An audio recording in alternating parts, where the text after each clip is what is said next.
नमस्कार, आप देख रहे हैं एमएस न्यूज। लोकसभा का चुनाव पूरी तरीके से कंप्लीट होने के बाद फिर से देश के प्रधानमंत्री तीसरी बार नरेंद्र मोदी बनाए गए हैं। कल ही उनका शपथ समारोह था। एनडीए की सरकार पूरे देश में है और शिवहर जिला कहीं न कहीं चुनाव के दरमियान काफ़ी चर्चा में था। उस चर्चा में भी एक नाम काफ़ी उभर कर सामने आ रहा था चुनाव से पूर्व में, जो कहेंगे बहुत ही मजबूत लीडर है, भाजपा के जब माने जाते हैं और इनका अपना कद है, इनका अपना पावर है, इनका अपना योगदान है। एनडीए की प्रत्याशी के जीत में इनका भी अहम योगदान रहा है। जो भी इनको जिम्मेदारी दी गई है या जो इनका भूमिका था, उस भूमिका में इन्होंने भी काफ़ी सक्रिय तौर पर उसको निभाया है। आइए जानते हैं कि एनडीए की प्रत्याशी के जीत के पीछे कौन सा ऐसा महत्वपूर्ण राज था जो इन्होंने उसको पार किया। दूसरी बात यह कि बिहार में जो जिस तरह सियासत चल रही है और नीतीश कुमार के बिना कहीं न कहीं एनडीए का जो सरकार है अधूरा था, और इसमें दो बड़ा महत्वपूर्ण चेहरा सामने आया है देश की राजनीति में। बिहार से बिहार के मुख्यमंत्री नीतीश कुमार और एक और नाम है चंद्रबाबू नायडू। इनका भी बड़ा ही अहम योगदान रहा है इस सरकार में। क्या यह सरकार कंप्लीट तौर से पूरे 5 साल चलेगी या फिर से कहीं नीतीश कुमार एक बार और पलटी मारेंगे? ये सवाल मेरा नहीं बल्कि सवाल पूरे बिहार में, पूरे देश में इस समय गूंज रहा है। बहरहाल जो भी हो, एनडीए की सरकार पूरी तरीके से बिहार के साथ साथ पूरे देश में बन चुका है। आइए जानते हैं कि सबसे महत्वपूर्ण जो लड़ाई थी शिवहर में और जो एनडीए की प्रत्याशी काफी चर्चा में रहा, वो जीत भी हासिल की। जानते हैं इनका मुख्य भूमिका और ये किस कारण से यह जीत हासिल किया है। पहले मीडिया में आपको स्वागत है सर। बहुत बहुत आपको धन्यवाद और आपके व्यूअर्स को बहुत हार्दिक शुभकामना। एनडीए का सीट शिवहर में कहीं न कहीं पूरे बिहार में चर्चा में था। कई दिग्गज यहाँ पर आकर कैंप किए और प्रत्याशी के जीत के लिए योगदान दिया। उस योगदान में कहीं न कहीं एक आपका भी छोटा सा योगदान जिस रोल में हो वो भी रहा है। क्या महत्वपूर्ण रहा कि किससे आप लोग जीत हासिल किए? देखिए, शिवहर लोकसभा क्षेत्र में, शिवहर विधानसभा में और शिवहर जिले में हम लोगों ने एक भाजपा के बड़े घटक होने के साथ साथ एनडीए के बड़े घटक होने के तौर पर बहुत सक्रियता से लोगों के बीच जाने का काम किया था और लोगों का आकर्षण हम लोगों ने पाया था कि मोदी जी के द्वारा जन कल्याण की जो कार्य किए गए थे उसके प्रति अद्भुत था। जब यहाँ से बीजेपी ने के सीट के बदले ये जब जनता दल यू को ये सीट मिला तो बहुत तरह की बातें हुई। हम लोगों ने कुछ ज़्यादा नहीं किया है। हम लोगों ने लोगों को याद कराया कि चाहे वो जनता दल यू हो या भाजपा हो, दोनों हम लोग एक ही घटक के लोग हैं। बिहार में नीतीश कुमार की सरकार है और नीतीश कुमार की ये सरकार उस समय बनी थी 2005 में, जब लालू जी के समय में बिहार समझिए तो धरातल से भी नीचे चला गया था। उसका याद लोगों को है कि उस दौरान जो विकास बिहार में हुआ, कोई ठीक है, बहुत आप अभी बोल रहे थे पलटी वाली बात, ऐसे वैसे राजनीति में बहुत सारी परिस्थितियां होती हैं, लेकिन ये आप जरूर मानेंगे कि नीतीश कुमार ने भी एनडीए में रहकर बहुत ही बढ़िया काम बिहार के लिए, कोई ये नहीं कह सकता, कोई आदमी राइट ऑफ नहीं कर सकता कि नीतीश कुमार ने काम बिहार के लिए नहीं किया, विकास नहीं किया है। जो अन्य कुछ बातें जो नहीं हो पाई हैं वो तो चर्चा में रहती हैं। एक सवाल मैं चाहूँगा पूछना आपसे। एक नारा भाजपा का गूंज रहा था, चाहे वो देश के प्रधानमंत्री हो या फिर बूथ लेवल के कार्यकर्ता, सबका एक ही नारा था, अब की बार 400 के पार। लेकिन भाजपा अपने दम पर इस बार जादुई आंकड़ा को भी पार नहीं कर पाया। देखिए, वो ये लोकतंत्र है, ठीक है, और जो खासकर जो हमारा सनातन समाज है उसमें एक जातिगत व्यवस्था है जिसको हम लोग पिछले 10 वर्ष में प्रयास किया गया कि वो जातिगत भावना से लोग ऊपर उठे और विकास और जन कल्याण से होने वाले कार्यों, देश के विकास आंतरिक और बाह्य रूप से मजबूत होना, इन सभी में उसका योगदान हो। हम वहाँ कहीं असक्षम हुए हैं, जिसके चलते जातिगत भावनाओं के चलते वोट का जो आप देखे हैं कि बिखराव हुआ, उसके चलते ये चुनाव हम लोग हार गए। एक सवाल और आपसे, आपने भी कहा था और बिहार में भी एक नारा चल रहा था कि बिहार में हम की 40 सीट जो है वो एनडीए की झोली में जाए, लेकिन यहाँ पे थोड़ा उल्टा हो गया। नहीं, उल्टा नहीं होता है। देखिए ये मैंने कहा लोकतंत्र है, लोकतंत्र में आप लोगों के पास बड़ी मजबूती से जाते हैं, अपनी बात को पेश करते हैं, उस बात के बाद लोग आपके तरफ आकर्षित होते हैं, लोगों को कार्यकर्ता वोट गिराने तक ले जाते हैं। वहाँ कहीं ना कहीं किसी बात से अगर अंतर आता है तो वोट का बिखराव होता है। आप देखिए बिहार में भाजपा को वोट कम नहीं मिला है, और कहीं भी हार भी हुई है तो बहुत कम वोट से हुई है। हम कहीं कम वोट से भी जीते हैं, लेकिन वो हार भी हमारी बहुत कम वोटों से। इस चीज को आपने माना है कि सब विपक्ष जो है बड़ा मजबूत है? नहीं, बिल्कुल नहीं। मजबूत रहता था तो हमारे यहाँ 25 सीट उसको आता, हम आज 30 सीट लाए हैं, और उस 10 सीट में भी देखिए तो यूपी देख लीजिए आप, यूपी तो वहाँ मजबूती है। कहाँ? यूपी में जो विपक्ष जो है मजबूत है। नहीं, यूपी की बात देखिए, यूपी की बात, हम बिहार स्टेट की बात कर रहे हैं। यूपी में क्या हुआ ये यूपी के लोग बताएंगे।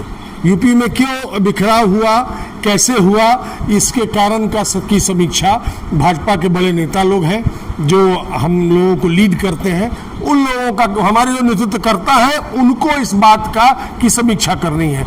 यूपी में क्या हुआ यहाँ बैठे बैठे हम नहीं बता सकते। एक सवाल आपसे और, चुनाव से जिस वोटिंग था, वोटिंग से 2-4 रोज पहले कहने की एनडीए मजबूत नहीं थी, लेकिन अचानक से जो है वो समीकरण चेंज हुआ। नहीं, ये सब गलत बातें हैं। देखिए लोगों का कहना ऐसा है, आप देख लीजिए, हर 7 चरण में चुनाव हुए हैं, हर चरण में हम अपने हिसाब से ही, हमारा सीट कहीं घटा बढ़ा नहीं है। जो घटना था वो सभी मिला के घटा है, और वो घट गया किन्हीं कारणों से घटा है, उसकी समीक्षा होनी है, समीक्षा होनी भी चाहिए। इस वक्त महिला वोटर जो है काफी बढ़ भाग लिया है। गर्मी होने के साथ बावजूद भी यहाँ महिलाओं ने घर से निकली है, वोटिंग करी है, लेकिन कहीं महिलाओं को जो झुकाव है, महिलाओं को जो एक पक्ष है, वो कहने के एनडीए के फेवर में गए। लखपति दीदी का जो लक्ष्य है वो आपको सुनाई देता होगा। फिर से है कि इस साल इस टर्म में 3 करोड़ महिलाओं को लखपति दीदी के इसमें जोड़ेंगे, हम बनाएंगे, उनका उत्थान करेंगे। तो महिलाओं को अगर हम आरक्षण, लोकसभा के आरक्षण के लिए अब अगले चुनाव में पूरे लोकसभा क्षेत्र में, जो कि लोकसभा का क्षेत्र बढ़ जाएगा, 700 और 800 के बीच होगा, वो कोई नंबर है, उतना हो जाएगा। उसमें 33% महिलाएं एमपी बनकर दिल्ली जाएंगी। तो जब हम महिलाओं के लिए, और उनको मानते हैं कि हमारे 50, वो हमारी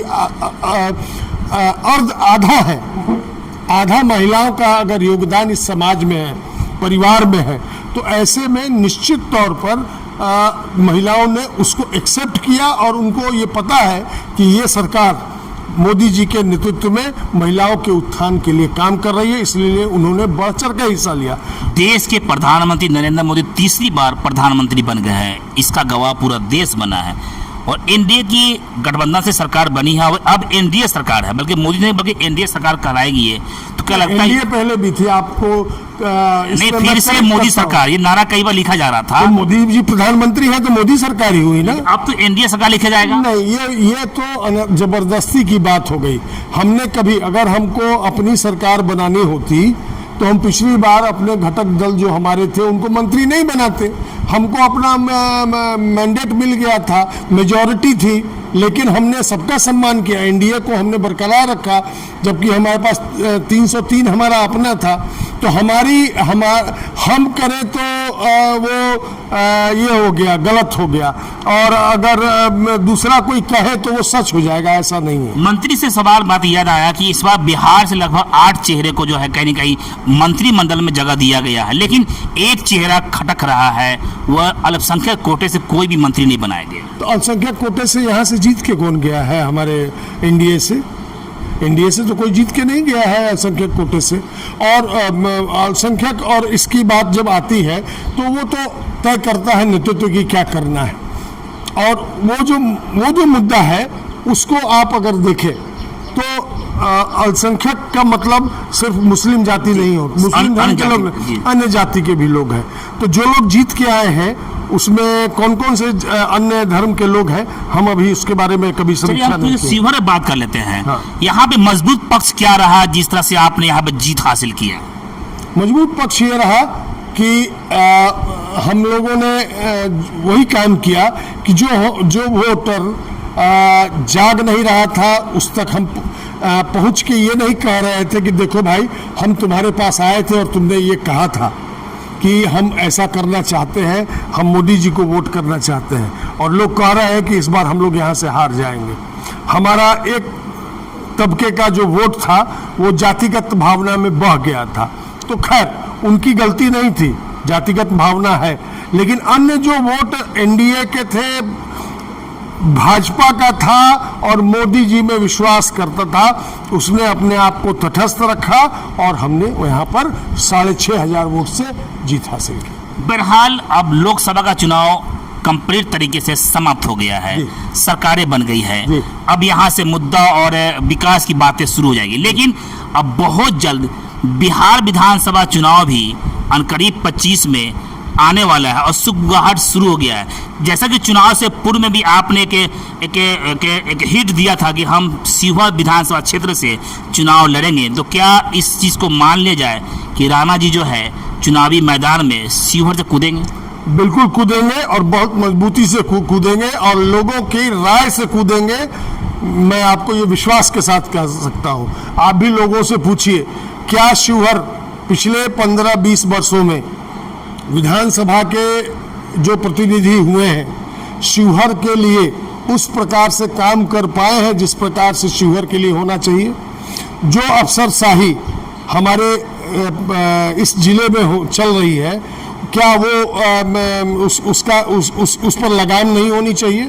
और हम बता रहे हैं लगाम आ गया है, एक लगाम आ गया और उस लगाम का नाम है लवली आनंद। वो आ गई है और उनके साथ हमारे पूर्व सांसद उनके पति हैं। लगाम तो खड़ा हो गया है, उस लगाम को एक्सक्यूट करने में हम भी अपना योगदान देंगे और निश्चित तौर पर इस बार हम विधानसभा का चुनाव हर परिस्थिति में लड़ेंगे। क्षेत्र में एक सवाल गूंज रहा है आपके, जैसे ही आपने स्टार्टिंग में घोषणा की कि हम चुनाव हर हाल में लड़ेंगे, लेकिन एक सवाल गूंज रहा है कि क्या वो दल से आएंगे या निर्दलीय आएंगे? देखिए, ये हमने कहा हर परिस्थिति में, तो इस हर परिस्थिति के मतलब को हम अभी भाजपा में हैं। भाजपा को ये बात तय करनी होगी कि ये सीट जो हर बार किसी न किसी कारणों से अन्य दलों को देते आए हैं, इस बार लेना होगा, और नहीं लेंगे तो भी मैं चुनाव लड़ूंगा, और कैसे लड़ूंगा ये मैं दिखा दूंगा। राणा जी, आपने एक बहुत बड़ा घोषणा किया है एक मीडिया के मंच से कि हम चुनाव हर हाल में लड़ेंगे, तो आपका मुख्य मुद्दा शिवहर के लिए क्या होगा? मैं जरा सा जानना चाहूंगा सर। आप शिवहर में मुद्दों की कमी है। आप जरा देखिए, इस जिले में सड़क इधर से बनती है और उधर से टूट जाती है, कोई पूछने वाला तक नहीं है कि ये सड़क बनी तो टूट कैसे गई। इंजीनियरिंग विभाग से कोई पूछता है? कोई नहीं पूछता है। सड़कें एकदम मुख्य चीज़ है, मुख्य धारा में जोड़ने वाली चीज़ है, वो सड़क बन के गायब हो जाती है। इसी प्रकार की बहुत सारी योजनाएं आती हैं जिनका बंदरबाट हो जाता है। स्कूल में पाठक जी, पाठक है ना, क्या नाम है उनका? के पाठक जी शिक्षकों को हाँक रहे हैं, तो शिक्षकों को हाँकने से बच्चे पढ़ जाएंगे। आप जब शिक्षा का जो योजनाएं आती हैं उनमें जब तक गार्जियन को इन्वॉल्व नहीं करेंगे ताकि वो अपने बच्चों को पढ़ाएं, तब तक हमारी शिक्षा का जो स्तर है वो ऊंचा कैसे होगा?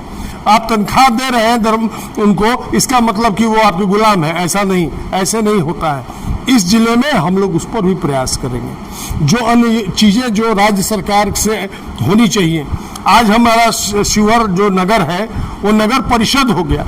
हमको परिषद की क्या सुविधा मिल रही है? परिषद होने के बाद ये तो मॉडल जिला होना चाहिए था। इसकी लड़ाई हम लड़ने के लिए तैयार हैं।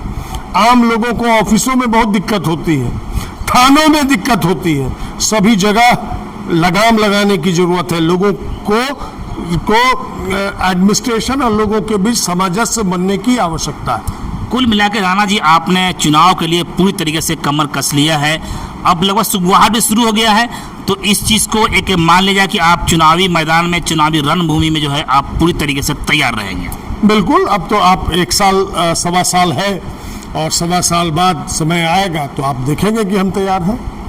तो अभी मेरे सामने थे ठाकुर रतन राणा जी, उन्होंने कहा, स्पष्ट कर दिया है कि चुनाव हम हर हाल में लड़ेंगे, पार्टी का जो भी फैसला निर्देश हो वो देखा बात की बात है, लेकिन हम भाजपा के बहुत ही सक्रिय नेता हैं, सक्रिय भूमिका में हैं, पार्टी को तय करना है कि इस बार उन्हें क्या करना है। लेकिन ठाकुर रतन राणा जी ने पूरा तय कर लिया है कि चुनाव के लिए हम पूरी तरीके से जनता के मांग पर, जनता के आशीर्वाद पर हम तैयार हैं। बस इतना ही। छोटी बड़ी खबरों के लिए आप MH न्यूज चैनल को सब्सक्राइब करें, लाइक करें, शेयर करें। अगर आप इस न्यूज को फेसबुक के माध्यम से देखना चाहते हैं तो आप हमारे पेज को लाइक जरूर करें और अच्छा लगे तो हमें कमेंट का सुझाव जरूर दें, हम आपके सुझाव का भी स्वागत करेंगे। धन्यवाद।